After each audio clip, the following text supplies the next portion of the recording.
Alors je voudrais commencer à lire un passage dans la première épître de Jean au chapitre 5, au verset 1er.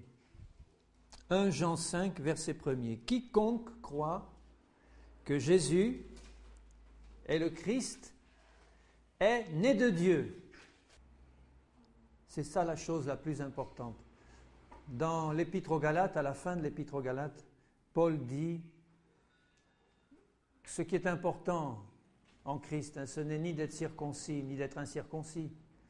Ce qui est quelque chose, c'est d'être né de nouveau.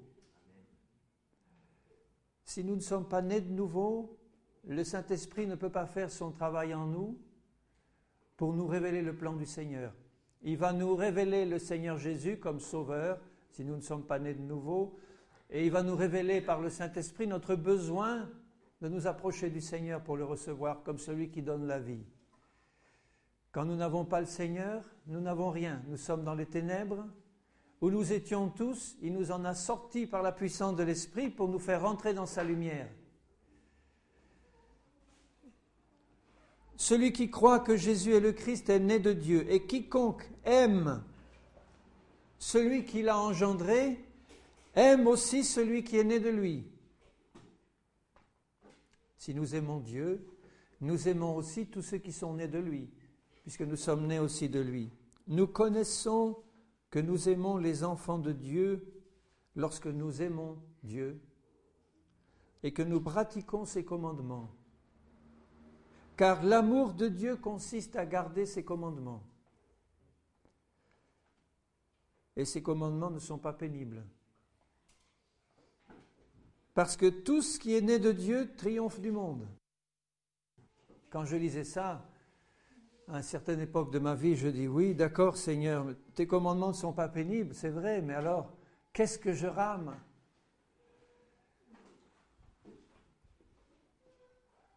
Et pourtant, je savais que j'étais né de Dieu.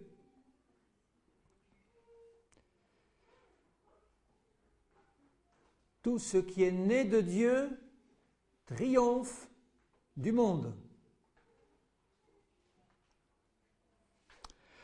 Et la victoire qui triomphe du monde, c'est notre foi. Vous voyez que Jésus ne parle pas là d'une petite victoire, il parle d'un triomphe total sur le monde. Le monde, c'est quoi ?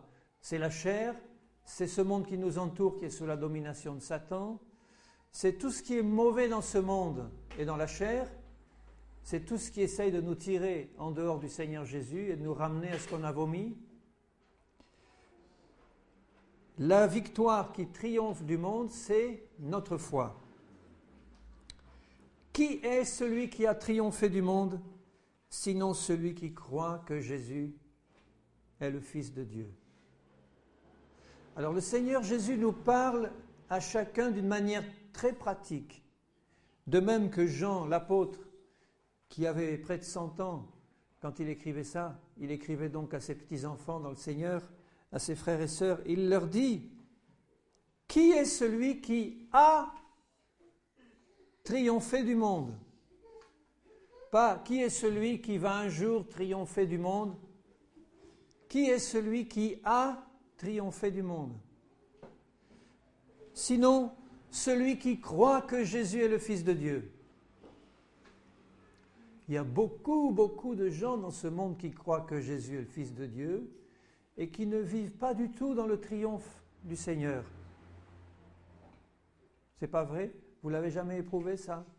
Moi, je l'ai éprouvé pour ma part. J'ai cru au Seigneur Jésus. Et quand je lis ça, je dis, Seigneur, il faut que tu me fasses entrer pleinement dans ce que tu me dis là. Tu parles au passé. Qui est celui qui a triomphé du monde? Ça veut dire que c'est passé. Je marche maintenant dans ce triomphe. Quelle est la condition qu'il nous demande? Sinon celui qui croit que Jésus-Christ est le Fils de Dieu. Je crois, Seigneur. Lisons plus loin. Déjà ça, je dois le recevoir par la foi. Je crois au Seigneur Jésus, j'ai reçu un triomphe sur le monde. C'est lui, Jésus-Christ, qui est venu avec de l'eau et du sang. Non avec de l'eau seulement, mais avec de l'eau et avec le sang. Et c'est l'Esprit qui rend témoignage, parce que l'Esprit est la vérité. Quand on appelle un témoin à la barre, qu'est-ce qu'on lui demande? On lui dit, dites-moi toute la vérité et racontez ce que vous savez, ce que vous avez vu. Ici, il nous dit que l'Esprit de Dieu rend témoignage. L'Esprit de Dieu sonde les profondeurs de Dieu. L'Esprit de Dieu connaît tout du Seigneur. Et l'Esprit de Dieu veut rendre témoignage. Il n'est pas seul à rendre témoignage. L'Esprit du Seigneur est la vérité. Car il y en a 3 qui rendent témoignage dans le ciel. Je regrette que certaines versions aient supprimé ce verset-là, notamment les versions modernes, les versions corrigées, rectifiées. Dans la version que j'ai, non révisée, il est écrit ceci, au verset 7 et au verset 8. « Car il y en a 3 qui rendent témoignage dans le ciel, le Père, la Parole et le Saint-Esprit. Et ces 3-là sont un. Et il y en a aussi 3 qui rendent témoignage sur la terre, l'Esprit, l'eau et le sang, et ces 3-là sont d'accord. Et il est capital que tout ce passage soit complet, parce que par rapport à ce que nous parlions ce matin, quand nous comprenons par le Saint-Esprit que le Seigneur a déjà remporté la victoire pour nous, qu'il nous a rendus parfaits en lui, qu'en lui nous sommes parfaits, qu'en lui nous avons reçu un plein salut, une pleine sainteté, une pleine perfection, si ça n'est pas traduit dans ma vie de tous les jours, il va y avoir un grand problème et une grande frustration. Nous avons vu que c'est par la révélation que ça commence. Et la révélation me permet d'entrer dans ce que Dieu a préparé pratiquement pour moi. Et là, je crois que dans ce passage, il y a une autre révélation profonde qui nous permet de mettre en pratique dans notre vie de tous les jours la victoire parfaite que Jésus a remportée. Qui est celui qui a triomphé du monde? Jésus. Celui qui est en Jésus, qui croit en lui, donc qui est rentré en lui, et qui marche dans cette révélation, il a aussi le triomphe sur le monde. Parce que c'est Jésus en lui qui vit et qui agit. Alors, je prie le Seigneur qui nous montre comment ces 3 témoins dans les cieux et comment ces 3 témoins sur la terre agissent ensemble. Et je relis le verset 7. Il y en a 3 qui rendent témoignage dans le ciel, le Père, la Parole et l'Esprit. Les 3 personnes de Dieu. Le Père, la Parole qui est Jésus et le Saint-Esprit. De quoi ils rendent témoignage? Ils rendent témoignage de la vérité du Seigneur et de sa parole. Du plan du Seigneur pour nous. Et il commence par le Père.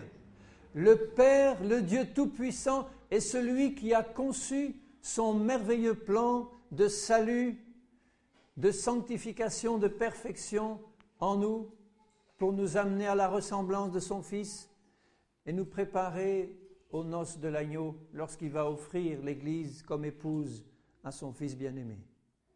C'est le plan qu'il y a dans le cœur du Seigneur, notre Père, là-haut. Il a ce plan-là, se faire un peuple qui lui appartienne, se révéler pleinement, lui révéler l'œuvre de Jésus pour l'y faire entrer et le préparer à devenir l'épouse de Jésus. C'est le plan qu'il y a dans le cœur du Père. Et ce plan n'a pu être réalisé que parce que la parole vivante, Jésus, a accepté de venir sur terre pour nous donner le salut et nous faire pénétrer dans ce plan. par son sacrifice, par le sang qu'il a versé, par l'offrande de toute sa vie. Jésus a tout accompli. Il n'a fait que la volonté du Père, non pas la mienne, mais la tienne, Père. Jésus avait une volonté propre. Il a accepté de la laisser de côté pour ne faire que la volonté du Père. La volonté du Père qui, je le rappelle, est de sauver l'humanité, tous ceux qui croient, pour les amener à la communion avec lui dans ces noces célestes de l'agneau. Le plan du Père a été accompli par Jésus-Christ sur la croix, d'abord dans sa vie, dans ses 33 ans et demi de vie d'obéissance parfaite, et puis ensuite dans son sacrifice sur la croix, dans sa mort et sa résurrection. Nous savons que maintenant le Seigneur Jésus est assis à la droite du Père et il intercède pour nous. Dans l'attente du moment que le Père a décidé de sa propre autorité pour lui dire « Mon fils, c'est l'heure, c'est la seconde maintenant, descends. Va chercher l'épouse qui est prête. » Et jusqu'à cette seconde-là, le Fils est à la droite du Père et il prie pour nous et il intercède pour nous. Pour que nous puissions ouvrir nos yeux. S'il intercède, c'est dans le même esprit qu'il faisait prier Paul. Père, qu'ils comprennent, qu'ils aient la révélation par ton esprit de ce plan que tu as conçu dans ton cœur. Et il intercède pour nous. Il a tout accompli. Et maintenant, le troisième qui rend témoignage, c'est le Saint-Esprit, qui est le premier que le Seigneur Jésus nous a envoyé lorsqu'il est monté là-haut. Il avait dit à ses disciples, ne bougez pas, je vais vous envoyer le nouveau consolateur, je vais vous envoyer l'Esprit de vérité qui va vous conduire dans toute la vérité, dans le plan parfait du Seigneur.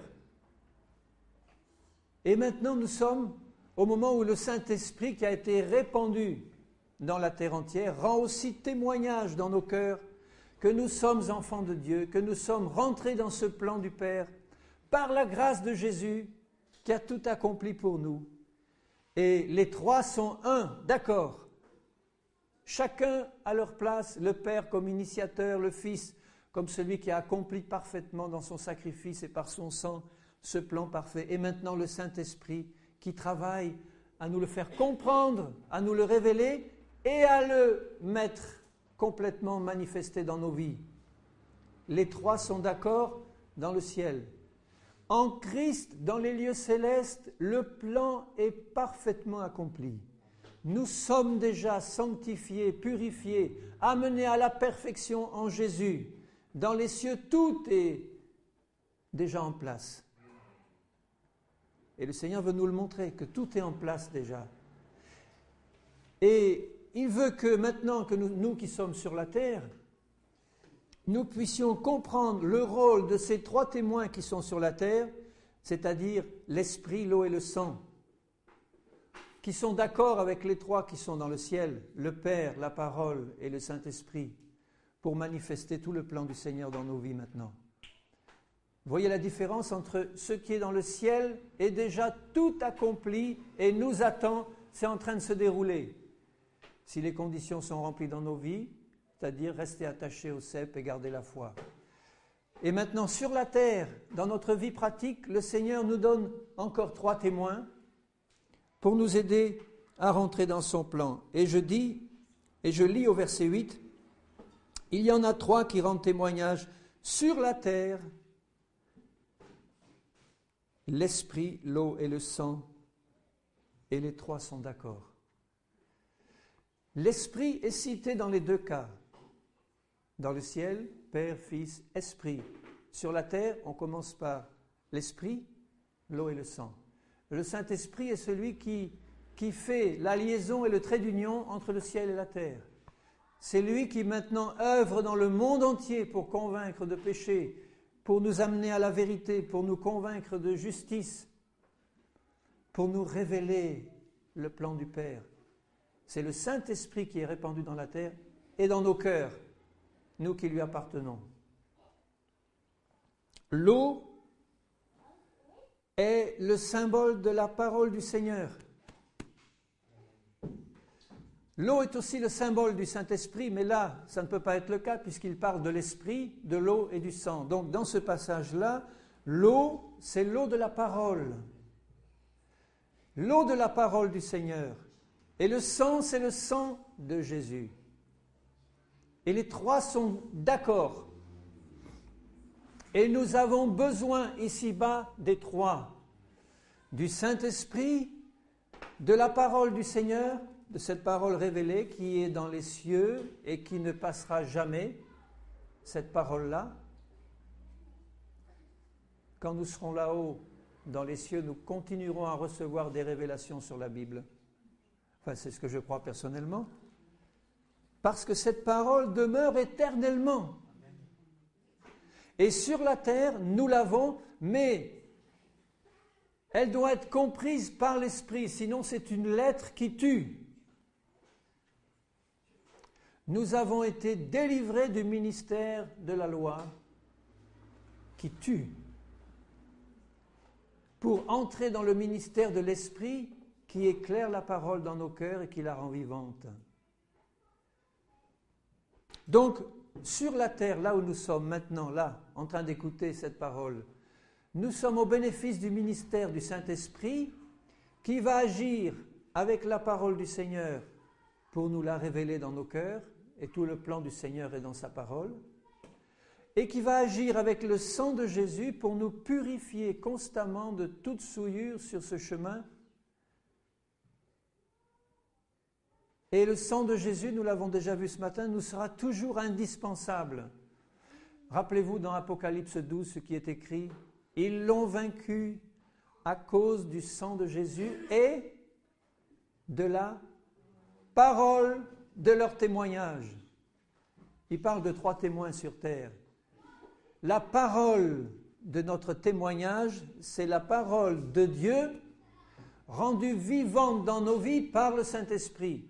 Et ça nous permet d'avoir une totale victoire sur l'ennemi, sur le monde, qui est celui qui triomphe du monde, sinon, qui a triomphé du monde, sinon celui qui croit que Jésus est le Fils de Dieu. Et comment croire sans avoir la révélation du Saint-Esprit et de la parole et de la valeur du sang? Le diable a horreur du sang de Jésus, il a horreur de la parole du Seigneur qu'il connaît parfaitement. Il n'aime pas nous voir entrer dans cette dimension de la vie par l'Esprit et de la marche par l'Esprit, mais rien n'arrêtera l'œuvre du Seigneur dans nos vies. Rien. Alléluia. Ces trois-là sont d'accord. Nous avons besoin de la révélation de la parole par le Saint-Esprit. Nous avons besoin du sang de Jésus. Et à chaque faux pas que nous faisons, le Saint-Esprit est là tout de suite pour nous convaincre de péché, nous ramener à la parole et nous montrer la miséricorde du Père qui pardonne dès que nous confessons, disant « Seigneur, pardonne, tu me fais comprendre par ton esprit que j'ai encore fait une boulette, un péché, quelque chose qui ne va pas. Je te demande pardon. » Dieu ne veut pas nous voir nous morfondre pendant des années dans notre péché. Il veut que nous en sortions au plus vite pour rentrer à nouveau dans son plan et faire son œuvre. Il veut une conviction profonde de péché qui nous est donnée par le Saint-Esprit qui habite en nous et par la parole du Seigneur. Et si mon cœur est honnête et ouvert devant le Seigneur, je reçois la conviction que me donne le Saint-Esprit. Il illumine mon cœur sur la situation de ce que je viens de faire. Il me montre le miroir de la parole, il fait la lumière. Je dis, Seigneur, je confesse mon péché. Et comme il est dit au début de cet épître, si tu confesses ton péché, il est fidèle et juste pour le pardonner et pour laver dans son sang précieux dont on a toujours besoin pour laver ce péché. Et maintenant qu'il est lavé, relève-toi tout de suite, rentre à nouveau dans le plan que le Seigneur a pour toi. Arrête de te morfondre. Tu as confessé de tout ton cœur. Tu as reçu la révélation dans ton cœur de la puissance du sang. Ce sang qui efface parfaitement mon péché, qui ne me donne pas la liberté de pécher comme je le veux pour être pardonné tout de suite, c'est pas ça, l'action du Saint-Esprit, qui me donne une conviction profonde de péché pour que j'en sorte et qui me donne la révélation de la parole du Seigneur pour entrer dans son plan. Et si cette foi-là est dans mon cœur, cette foi que me donne le Saint-Esprit et la parole, l'action du sang, l'action de la parole et l'action du Saint-Esprit qui sont d'accord avec les trois qui sont dans les cieux, Père, Fils, Saint-Esprit, qui sont aussi dans mon cœur par le Saint-Esprit. Mais les trois en haut et les trois en bas sont d'accord et travaillent dans le même sens, faire descendre tout le plan qui est là-haut dans les cieux et le manifester dans ma vie constamment par l'action du sang, de la parole et de l'Esprit qui est dans mon cœur et qui travaille à me révéler ces choses et à me faire entrer dans son plan. Constamment, constamment. Et les trois en haut et les trois en bas travaillent ensemble. Et Jésus a été envoyé pour réunir toutes choses qui sont dans les cieux et qui sont sur la terre en lui. Tout. Alléluia. Regardez dans Romains. L'Épître aux Romains, au chapitre 6, l'Esprit, l'eau et la parole sont sur terre en ce moment en train d'agir. C'est ce que nous faisons là. Nous ouvrons la parole, le Saint-Esprit est là, nous sommes couverts du sang de Jésus et nous sommes en train de pénétrer et d'avancer dans le plan merveilleux du Père. Dans Romains 6, l'apôtre Paul, et je vais lire quelques versets dans Romains 6, 7, 8, pour nous montrer la grandeur de l'œuvre merveilleuse de Jésus qu'il a accomplie pour nous. Une délivrance totale, parfaite. Il a prévu tout. Et nous allons reconnaître là bien des aspects de notre vie chrétienne par où Paul était passé aussi et comment le Seigneur lui a ouvert les yeux sur la victoire en Jésus. Dans Romains 6, il dit au verset 2, « Nous qui sommes morts au péché, comment vivrions-nous dans le péché ? Ignorez-vous » On revient toujours à cette révélation par le Saint-Esprit. Est-ce que vous n'avez pas reçu la révélation par l'Esprit et par la parole, Romains, que nous tous qui avons été baptisés en Jésus, plongés en lui, c'est en sa mort que nous avons été plongés. Apparemment, certains Romains, ou les Romains avaient oublié ça. Il leur dit, mais est-ce que vous l'ignorez ? Vous le savez, oui ou non ? Il leur disait. J'espère que vous le savez. Ignorez-vous que vous avez été plongés dans la mort de Jésus et nous avons été ensevelis avec lui par le baptême dans sa mort, afin que, comme Christ est ressuscité des morts par la gloire du Père, de même nous aussi nous marchions en nouveauté de vie. Là, il parle de la marche en nouveauté de vie. Il ne parle pas seulement du fait de recevoir la vie nouvelle, mais afin que vous marchiez, donc ça s'applique à notre marche de tous les jours. Et je ne peux marcher dans ma vie de tous les jours comme une nouvelle créature que je suis, que d'abord si j'ai bien reçu la révélation qu'en Christ je suis mort. Ignorez-vous que nous tous qui avons été baptisés en Jésus-Christ, c'est dans sa mort que nous avons été plongés. Ça règle tout. En effet, si nous sommes devenus, verset 5, une même plante avec lui, par la conformité à sa mort, nous le serons aussi par la conformité à sa résurrection. Il n'y a qu'un mort qui peut ressusciter. On ne peut pas passer par la résurrection si nous ne sommes pas morts d'abord. Et beaucoup de chrétiens essayent de vivre une vie de résurrection sans être passés par la mort. Ça ne marche pas. Les deux se mélangent. Il y a la vieille vie et la nouvelle, ça ne va pas ensemble. La première révélation que Dieu nous donne, c'est que tu as été plongé dans la mort de Jésus. Et là maintenant, en Jésus, tu nais à une vie nouvelle en lui. Sachant, tu le sais,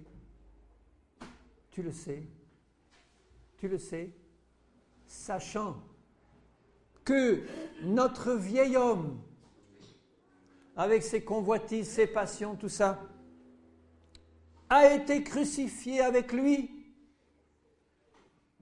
pour que le corps du péché soit détruit et que nous ne soyons plus esclaves du péché, car celui qui est mort est libre du péché. Première des choses pour pouvoir marcher sur cette terre dans la victoire et dans le triomphe sur le monde. Comment est-ce que je peux marcher dans le triomphe sur le monde si je n'ai pas reçu une pleine révélation de cette vérité-là? Expliquez-moi comment je vais pouvoir. Impossible. Parce que le seul moyen d'être libéré de l'esclavage du péché, le péché est comparé à un maître tyran qui a un esclave là. Le seul moyen d'en sortir, c'est qu'il faut que l'un ou l'autre meure. Et le Seigneur a choisi de nous faire mourir en Jésus. Nous sommes morts, nous ne sommes plus sous l'esclavage de ce tyran-là. Le tyran n'est pas mort, lui. Le péché n'est pas mort, hein, vous le savez. Mais nous sommes morts à son esclavage en Christ. Et ça, c'est une révélation du Seigneur. Tu es mort à l'esclavage du péché parce que le corps du péché est détruit. Or, si nous sommes morts avec Christ, nous croyons aussi que nous vivrons avec lui, sachant. Combien de fois il dit sachant, sachant, sachant? Ignorez-vous, sachant. Sachant que Christ ressuscité des morts ne meurt plus, la mort n'a plus de pouvoir sur lui, sur nous non plus, parce que nous sommes en lui. La mort n'a plus de pouvoir sur nous. Ce sont les paroles mêmes de Jésus. Celui qui croit en moi ne mourra jamais. Même s'il meurt, il passe sans transition dans la vie céleste. On est là en train de louer le Seigneur sur cette terre et hop, on saute de l'autre côté sans transition, en train de le louer dans les réunions célestes. Il n'y a pas de mort, ça a été vaincu en Jésus, jusqu'à la manifestation de la résurrection de ce corps de mort, quand Jésus va revenir. Ou alors tout sera complètement englouti. Et au verset 11, « Ainsi vous-même, regardez-vous comme morts au péché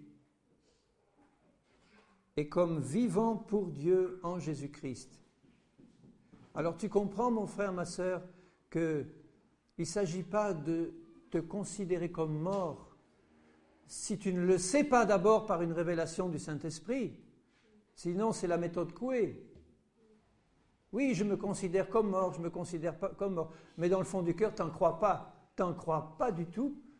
Parce que tu ne le crois pas du tout, parce que tu n'as pas eu vraiment profondément la révélation que c'est fait en Christ. À partir du moment où tu sais dans ton cœur que c'est fait, tu vas te considérer comme mort parce que tu le sais. Quoi, tu le sais? Ce n'est pas une invention, c'est une révélation du Seigneur qui nous le montre.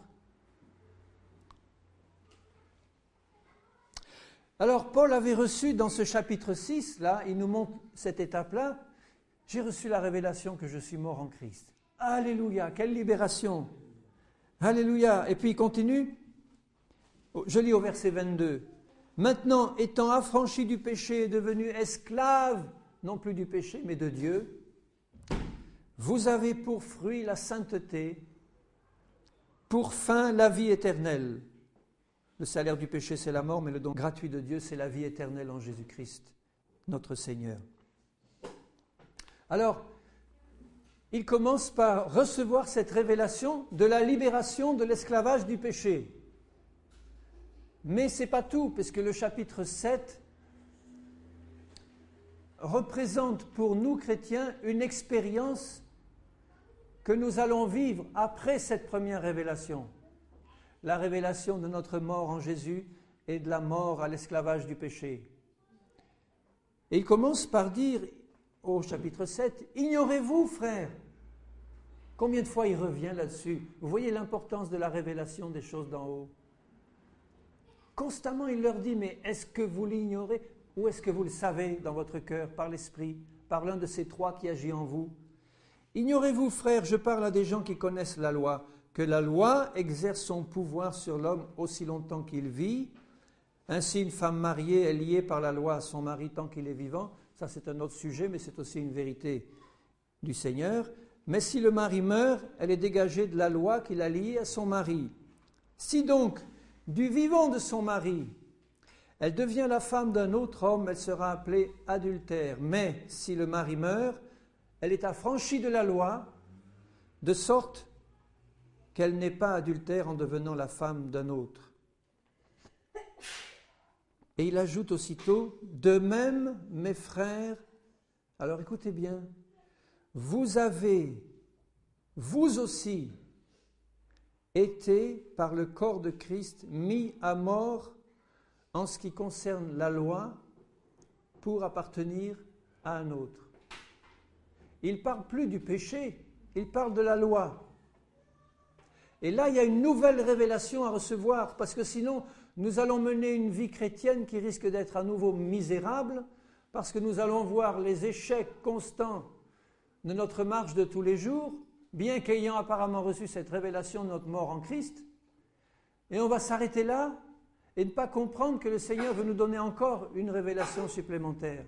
C'est celle de la révélation de notre mort à la loi de Dieu. Alors qu'est-ce que ça veut dire ça? Il nous explique au verset 14 en disant « Nous savons que la loi de Dieu est spirituelle, mais moi, je suis charnel, vendu au péché. » Évidemment, dans son corps charnel, dans sa nature charnelle. « Car je ne sais pas ce que je ne fais pas ce que je veux et je fais ce que je hais. » Et il explique combien il peut être misérable de savoir dans son cœur ce qu'il faudrait faire et de ne pas arriver à le faire concrètement. Et là, il ne parle pas en tant que païen, il parle en tant qu'enfant de Dieu. Il sait dans son cœur, il a le désir de faire et d'obéir à la loi du Seigneur, et il n'y arrive pas. Et il est misérable. Ça ne vous est pas arrivé? Ça m'est arrivé, et puis c'est pénible. De dire, Seigneur, tu sais que je t'aime, Seigneur, tu sais que je t'aime et que je veux bien faire ta volonté, Seigneur, et que tu me demandes d'aimer ce frère insupportable, mais Seigneur, je le sais ça, Seigneur, amen. Eh bien, Seigneur, oui, je suis d'accord, Seigneur. Demain, je vais le voir au culte, eh bien, je suis d'accord avec toi. Seigneur, tu vas me remplir de ton amour, et puis tu vas voir, Seigneur, promis. Et puis demain, je me trouve nez à nez avec ce frère. Il y a quelque chose qui grince. J'arrive pas. Seigneur, je fais tous mes efforts. Une fois, j'y arrive. 2 fois, oui, mais la 3e fois, je craque. Seigneur, aie pitié de moi, j'en peux plus. Et je m'humilie devant le Seigneur et je demande pardon parce que tu vois, j'ai encore une réaction d'animosité, de colère. Le sang me purifie. Et je repars. Et puis la fois suivante, ça marche. 2 fois après, ça y est, je chute à nouveau. C'est l'expérience de Paul. Et il termine en disant, au verset 22, « Je prends plaisir à la loi de Dieu, à tous ses commandements merveilleux, et même les commandements du Seigneur Jésus qui dit, aimez-vous les uns les autres, etc., etc. » Tant de commandements merveilleux qui nous les... Soyez saints comme je suis saint, soyez parfaits comme votre Père céleste. Tout ça, c'est des commandements. Je les aime, tes commandements, Seigneur. Je veux bien obéir, mais je vois dans mes membres une autre loi qui lutte contre la loi de mon entendement, de ma révélation spirituelle, là, dans mon cœur, et qui me rend captif de la loi du péché qui est dans mes membres. Misérable que je suis, qui me délivrera du corps de cette mort? Grâce soit rendue à Dieu par Jésus-Christ notre Seigneur. Et le Seigneur lui a révélé que il ne fallait pas qu'il puisse entrer dans le plan de Dieu simplement par une obéissance personnelle aux lois et aux commandements du Seigneur, qu'il fallait que là aussi il capitule devant Dieu et qu'il reconnaisse que par ses forces personnelles, il ne peut pas, même étant né de nouveau, il ne peut pas obéir à la loi de Dieu s'il ne marche pas par l'Esprit. Et tout le problème du Seigneur est là quand Romains et les autres épîtres, on voit Paul s'adresser aux chrétiens et puis leur dire, et il y en a qui sont charnels parmi vous, Galates, Corinthiens, vous avez tous les dons, vous avez reçu tout. Et puis il y a des choses qui ne sont pas à la gloire de Dieu, qui montrent que la chair est encore en train de travailler au milieu de vous. Il dit, Galates insensés, qui vous a ensorcelé pour revenir aux choses passées? Vous aviez commencé par l'esprit, vous revenez à la chair, vous recommencez à respecter les jours, les mois, les années, les fêtes et les ordonnances légales et les commandements, etc. Et pourtant, je suis sûr que les Galates étaient bien disposés. Ils le faisaient de tout leur cœur parce qu'il leur semblait que c'était ça le bon chemin. Et ils prenaient un chemin qui mène à la mort. Et il leur dit même, vous êtes séparés de Christ, vous tous qui cherchez la justification dans la loi. Et la prédication de l'Évangile est un message de mort quand elle est un message qui nous fait rentrer dans l'obéissance à une loi. Simplement parce que j'entends un commandement du Seigneur et que je dis « il est bon », alors je vais le mettre en application, mais je suis en train de le mettre en application par ma volonté personnelle, par mes résolutions personnelles, par mes décisions personnelles qui sont bonnes en soi, mais qui ne donnent pas gloire à Dieu parce que ce n'est pas la vie du Saint-Esprit qui se manifeste en moi. Ça ne veut pas dire que c'est lui qui va me traiter comme une marionnette, il veut ma participation, mais il veut que tout ce que j'accomplis, je l'accomplis par sa puissance qui agit en moi, j'entre simplement dans ses plans en comprenant par la révélation du Saint-Esprit ce que Jésus a accompli pour moi, et je dis Seigneur, maintenant tu me révèles tes plans et j'entre dans tes plans, je choisis de collaborer à ton œuvre. Mais ça ne va pas être par mon intelligence, mes forces personnelles, ma résolution, mon obéissance humaine à ta loi. Ça va être par l'action de ton esprit dans ma vie. Ni par force, ni par intelligence, mais par mon esprit, dit le Seigneur. C'est ça qu'il appelle la marche par l'esprit. Et la marche par la chair mène à la mort. Si vous marchez selon la chair, vous mourrez. Et il dit, je veux que vous compreniez que vous avez été libérés de l'esclavage de la loi. Ce n'était pas le cas des Juifs et ce n'est pas le cas de tous les chrétiens qui marchent sous la loi, à qui on prêche des commandements qui sont excellents en eux-mêmes, sans prêcher la base de l'Évangile qui est la croix, la mort en Christ et la résurrection en Christ, et comment marcher par l'Esprit, puisque ça s'apprend. S'il n'y a pas cela, il y a un enseignement qui est légaliste, qui ne produit que l'hypocrisie et la désobéissance. Parce que c'est le fruit de la tradition des hommes, c'est le fruit de ma volonté propre, et ce n'est pas le fruit de la vie du Saint-Esprit en moi. Vous voyez la différence? C'est important de recevoir cette révélation. Parce que la loi de Dieu est bonne. Mais si je la reçois comme une loi que j'essaie de mettre en pratique par ma volonté personnelle, je vais aller à l'échec. Parce que Dieu me dit, je n'ai que faire de tes forces humaines, personnelles, de ton intelligence, de tes dons personnels et tout ça.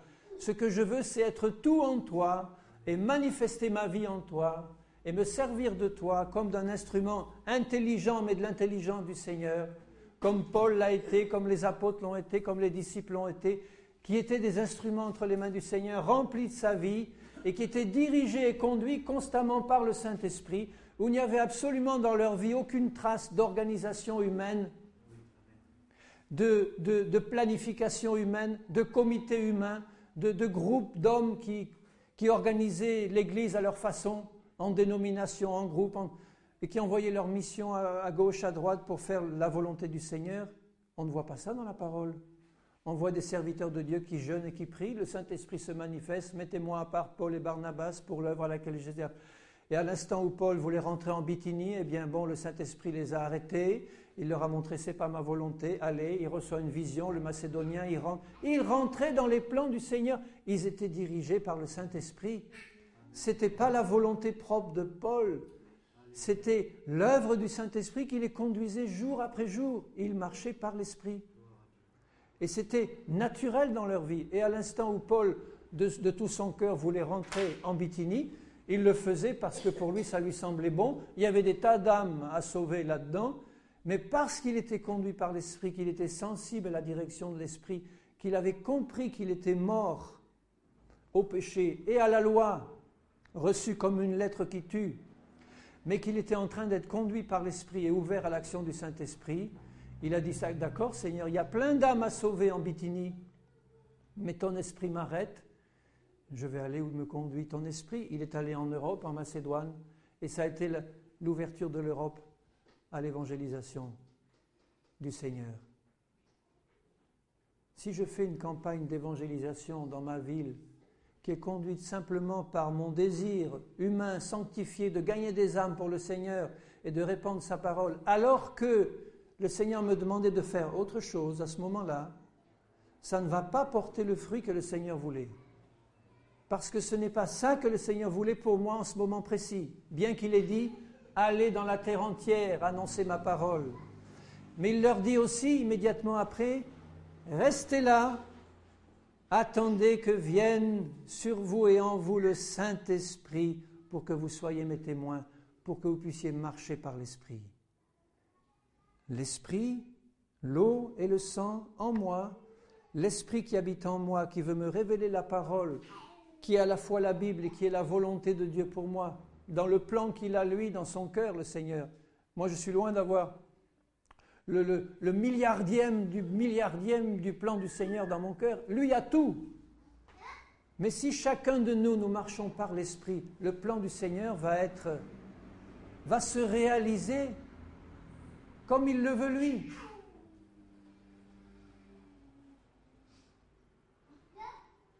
Et au chapitre 8 de Romains, quand il a compris ça, il dit, il n'y a donc maintenant aucune condamnation pour ceux qui sont en Jésus, qui marchent, encore malheureux que ça a été coupé dans certaines versions, mais qui marchent non selon la chair, mais selon l'Esprit.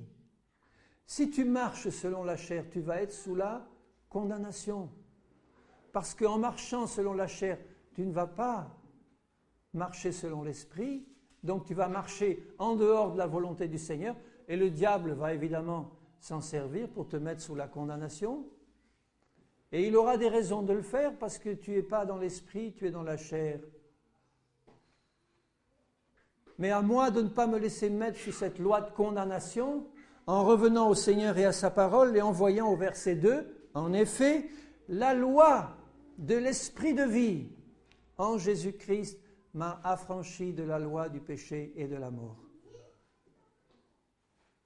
La loi du péché, c'est une chose, elle conduit à la mort aussi, mais il y a aussi la loi de la mort, qui est le fait de suivre une loi, tout simplement, humaine. J'ai été libéré de tout ça parce que ma chair, j'ai été crucifié en Christ, le monde a été crucifié pour moi, j'ai été crucifié pour le monde, j'ai été crucifié et je suis mort à la loi pour que je marche maintenant par le Saint-Esprit. La loi de l'Esprit de vie m'a libéré. Là aussi, c'est une révélation. Quand je reçois cette révélation, je parle au passé comme le Seigneur. Je dis maintenant, Seigneur, où je te parle, la loi de l'Esprit de vie m'a libéré de la loi du péché et de la mort. Il y a une nouvelle loi qui a remplacé l'ancienne, contre laquelle je ne pouvais rien faire. Comment lutter contre une loi ? Impossible.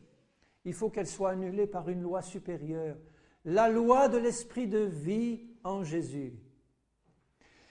Et je lis la suite. Chose impossible à la loi parce que la chair la rendait sans force, Dieu a condamné le péché dans la chair en envoyant, à cause du péché, son propre Fils dans une chair semblable à celle du péché. Et cela pour que la justice de la loi soit accomplie en nous, qui marchons non selon la chair, mais selon l'Esprit.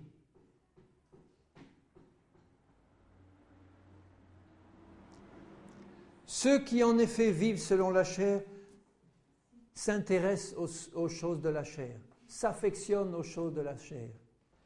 Ceux qui vivent selon l'Esprit s'affectionnent aux choses de l'Esprit. L'affection de la chair, c'est la mort. L'affection de l'Esprit, c'est la vie et la paix. Verset 8, ceux qui vivent selon la chair ne sauraient plaire à Dieu. Alors il ne s'agit pas d'entrer dans une nouvelle frustration et puis de dire « D'accord, j'ai compris Seigneur, je dois marcher par l'Esprit et pas par la chair. » Mais comment faire ? Au verset 9, il nous dit « Pour vous, vous ne vivez pas selon la chair. » Il ne parle même pas au futur. Il dit « Pour vous, bien-aimés, là, qui m'écoutez, vous ne vivez pas selon la chair, mais selon l'Esprit, si du moins l'Esprit de Dieu habite en vous. » Est-ce que l'Esprit de Dieu habite en vous ? Amen. L'Esprit de Dieu habite en moi. Si quelqu'un n'a pas l'Esprit de Christ, il ne lui appartient pas, il n'est même pas né de nouveau. Mais à partir du moment où tu as reçu la nouvelle naissance, l'Esprit, l'eau et le sang sont en toi, l'Esprit Saint est en toi.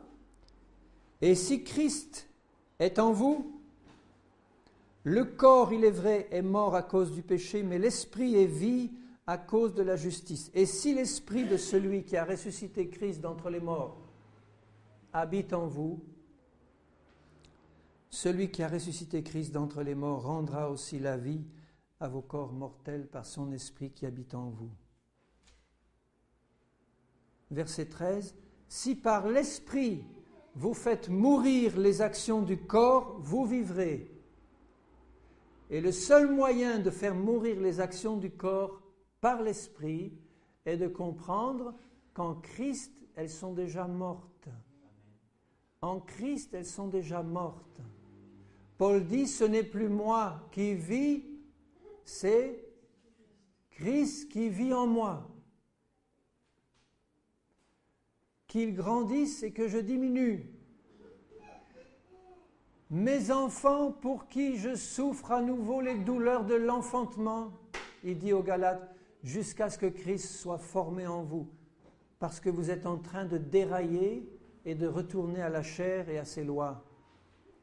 Restez dans la foi en ce que Dieu dit que vous êtes maintenant. Délivrés du péché, délivrés de la loi, délivrés de la mort, délivrés de la loi du péché et de la mort. Donne-moi une pleine révélation de ces choses, Seigneur, par ton esprit qui habite en moi. Et si, par l'esprit, je fais mourir les actions du corps parce que j'ai compris qu'elles sont mortes en Christ et que je suis ressuscité à une vie nouvelle qui coule en moi par l'action de son esprit, car tous ceux qui sont conduits par l'Esprit de Dieu sont fils de Dieu. Et vous n'avez pas reçu un esprit de servitude pour être encore dans la crainte, mais vous avez reçu un esprit d'adoption par lequel nous crions « Abba, Père ». L'Esprit lui-même rend témoignage à notre esprit que nous sommes enfants de Dieu, héritiers de Christ. Par la parole, par le sang, le Saint-Esprit me dit « Bien-aimé, tu es héritier de Christ, tu es enfant de Dieu. Je suis en train d'agir en toi par ma puissance. » Et quand Paul dit que votre être entier soit conservé irréprochable pour le retour de Christ, esprit, âme et corps, il ne faut pas que ce soit reçu comme un commandement que nous devons essayer de mettre en pratique, puisqu'il ajoute aussitôt, vous vous rappelez ce qu'il ajoute aussitôt ? C'est lui qui le fera. Il commence par leur dire que votre être entier, l'esprit, l'âme et le corps, soient conservés irréprochables. Vous vous rendez compte, il ne dit pas « essayez d'atteindre une vie sans reproche et puis là, par la grâce de Dieu, vous essayerez de garder ce que vous avez. » Il dit que maintenant, votre esprit, votre âme et votre corps soient gardés irréprochables jusqu'au retour de Christ. C'est lui qui le fera. Par la révélation de ce que tu es déjà en Christ, saint et irréprochable en lui. parce qu'il a tout accompli. C'est une révélation qui bouleverse ma vie. Tu as accompli ça, Seigneur. Tu m'as libéré de ce fardeau du péché. Tu m'as libéré de ce fardeau qui m'a tant d'années de ma vie chrétienne accompagné, c'est-à-dire ce fardeau de la loi qui me disait « il va falloir que tu marches droit devant Dieu ». Et je faisais tous mes efforts pour marcher droit et je n'y arrivais pas et je me cassais le nez chaque jour parce que j'essayais de marcher selon la loi qui était bonne. Mais c'était ma volonté qui fonctionnait. Je disais, Seigneur, je veux marcher selon ta loi. Alors je vais y arriver, Seigneur, ça suffit. Oh, j'en ai assez comme ça de marcher dans la désobéissance, dans la défaite. Non, Seigneur, c'est fini, je vais faire tous mes efforts. Et puis la discipline, et puis les réunions, et puis les efforts, et puis l'évangélisation. Et puis tout était un fardeau épouvantable et je ne pouvais même pas le dire à mes frères et mes sœurs parce que qu'est-ce qu'ils auraient fait, qu'est-ce qu'ils auraient dit, Mais enfin, ça ne va plus, Seigneur. Un fardeau. Et puis quand tu me fais comprendre que tu as tout accompli pour moi, que tu m'as rendu parfait en toi, que maintenant, par cette révélation, tu me libères de cette loi, de ce carcan, et que tu me fais entrer dans tes œuvres préparées d'avance, et que j'ai qu'à rester dans la foi, dans ce que Jésus a fait pour moi et qu'il dit que je suis maintenant, pour marcher dans la conduite et dans le vent du Saint-Esprit. Quelle liberté, Seigneur! Quelle joie! Mon seul problème, c'est de rester dans cette foi-là, dans la foi simplement à ce que Jésus a fait. Dès que je quitte le domaine de la foi, eh bien immédiatement, ma volonté propre, mon intelligence propre commence à reprendre le dessus. Et ça y est, je retombe dans la loi. Et le péché n'est pas loin. Mais quand je reste dans la foi au Fils de Dieu, vous comprenez pourquoi maintenant il dit « Celui qui croit en Jésus, que Jésus est le Fils de Dieu, a triomphé du monde ». Ça ne veut pas dire simplement « Je crois en toi, Jésus, tu as lavé mes péchés, point final ». Non, mais j'ai compris par la révélation du Saint-Esprit, de l'eau et de la parole et du sang, j'ai compris qu'est-ce que tu avais fait pour moi. Combien est grande l'œuvre que tu as accomplie à la croix. Tu as tout prévu d'avance, même ma marche chrétienne, tu l'as prévue. Tu as été fait sanctification pour moi. Non, mon seul problème, c'est de te laisser vivre. Prends la direction, Seigneur. Quand c'est moi qui la prends, tout capote. Prends la direction, Seigneur. Et il nous la prend pas après pas dans notre vie chrétienne. Il nous la prend, c'est lui le maître. Je terminerai par... Enfin, moi, je n'aurais pas envie de terminer, mais il faut que je termine quand même. Je terminerai par un verset dans Éphésiens 4. Je ne l'ai pas lu ce matin, je vais le lire maintenant. Dans Éphésiens 4 et au verset 17. Il venait de leur expliquer toutes ces grandes choses que Dieu avait accomplies et ce qu'ils étaient en lui. Et il dit dans Éphésiens 4, 17, « Voici donc ce que je dis et ce que je déclare dans le Seigneur, c'est que vous ne devez plus marcher comme les païens. » Là aussi, si je reçois ça comme une loi, un commandement, je vais être perdu. Vous ne devez plus marcher comme les païens qui marchent selon la vanité de leurs pensées. Ils ont l'intelligence obscurcie. Mais oui, nous aussi on peut l'avoir. Hein. Ils sont étrangers à la vie de Dieu à cause de l'ignorance qui est en eux.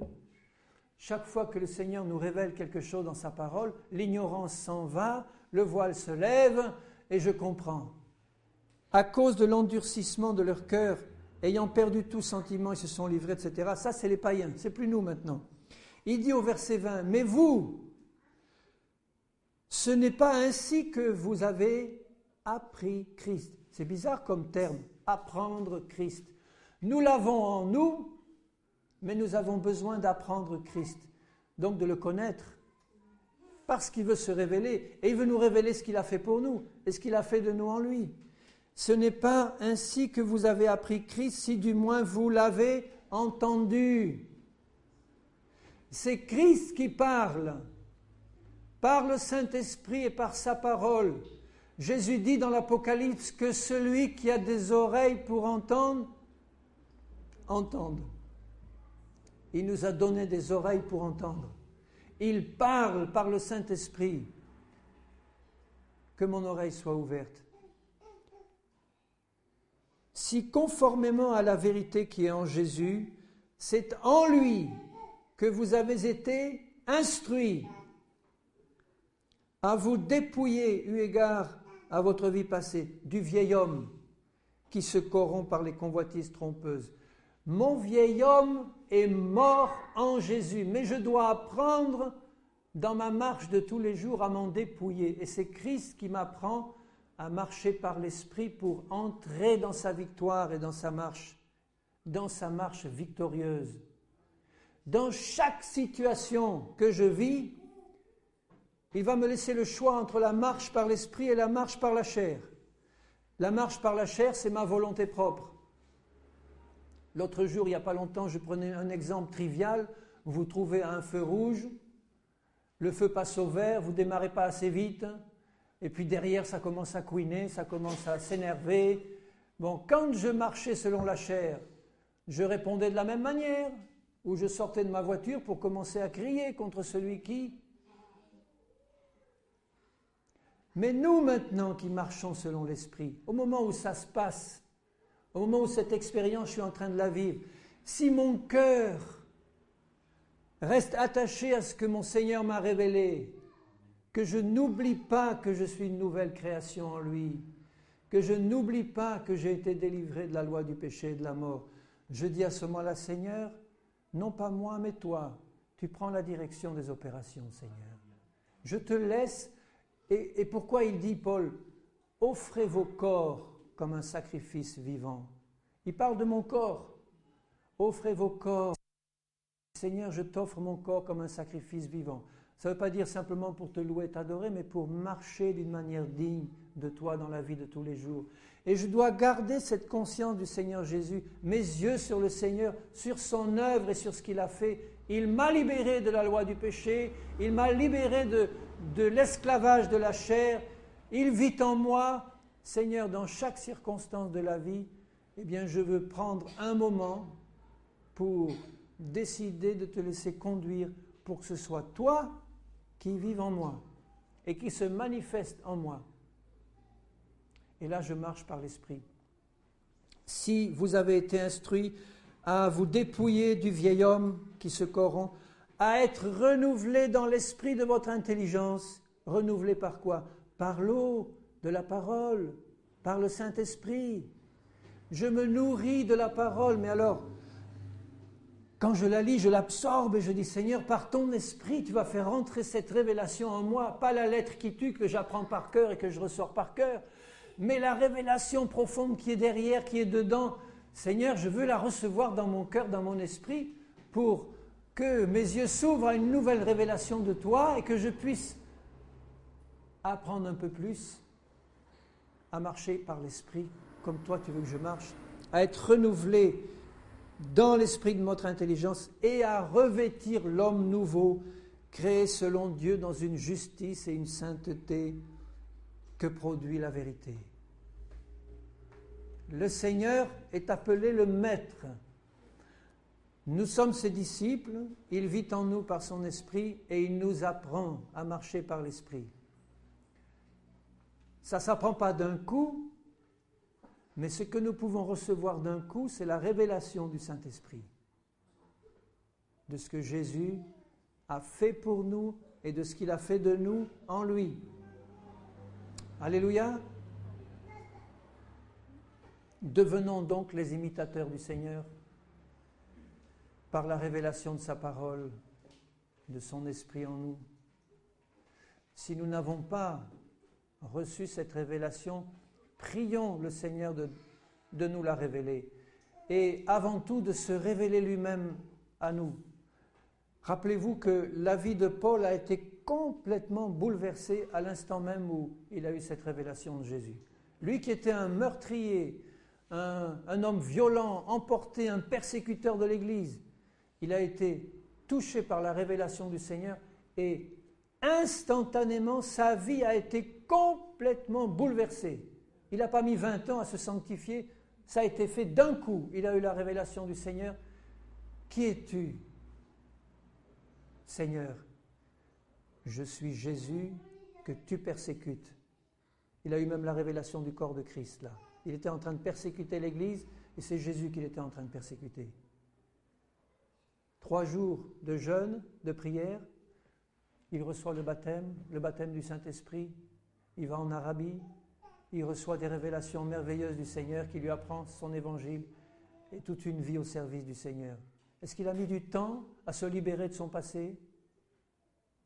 Il a reçu la révélation pleine et entière. C'est de ça dont nous avons besoin. Le peuple périt faute de connaissance et aussi faute de révélation, puisque c'est la révélation, la connaissance qui vient de la révélation. C'est ça. Le peuple périt. Ce n'est pas la connaissance de la lettre, c'est la connaissance de la vérité par le Saint-Esprit.